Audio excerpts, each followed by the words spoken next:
इस घोटाले में संबंधित केस बंद करने की सिफारिश अजित पवार भी हैं आरोपी।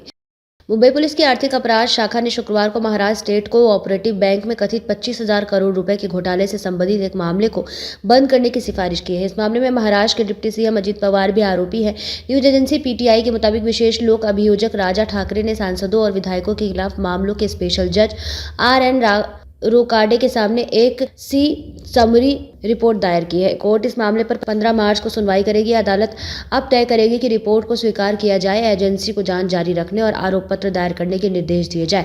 पुलिस की ओर से समरी रिपोर्ट तब जारी की जाती है जब कोई तथ्यों की गलती या सिविल नेचर के मामले में आपराधिक केस दायर किया जाता है। EOW ने दायर की थी क्लोजर रिपोर्ट। इस मामले में अभियोजन पक्ष ने 20 जनवरी को दूसरी क्लोजर रिपोर्ट दायर की थी, जिससे कहा गया था कि नई जांच के बाद भी कुछ भी आपत्तिजनक नहीं पाया गया।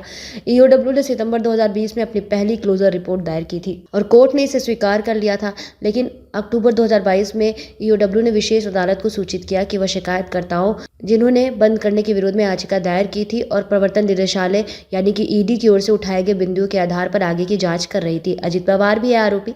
बता दें कि अपने चाचा और एनसीपी के संस्थापक शरद पवार से अलग होने के बाद जुलाई 2023 में अजित पवार महाराष्ट्र में डिप्टी सीएम के रूप में शिवसेना बीजेपी सरकार में शामिल हो गए हैं।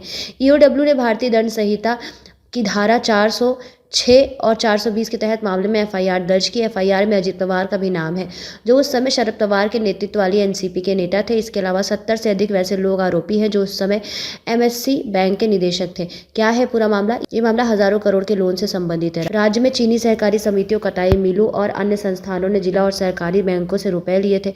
FIR में दावा किया गया है कि बैंक में अनियमितताओं के कारण 1 जनवरी 2007 से 31 दिसंबर 2007 के बीच राज्य के खजाने को 25,000 करोड़ रुपए का नुकसान हुआ। EOW ने तब आरोप लगाया था कि चीनी मिलों को बहुत कम दरों पर लोन देने और डिफॉल्टर बिजनेस की संपत्तियों को औने पौने दामों पर बेचने में बैंकिंग और RBI के नियमों का उल्लंघन किया गया था।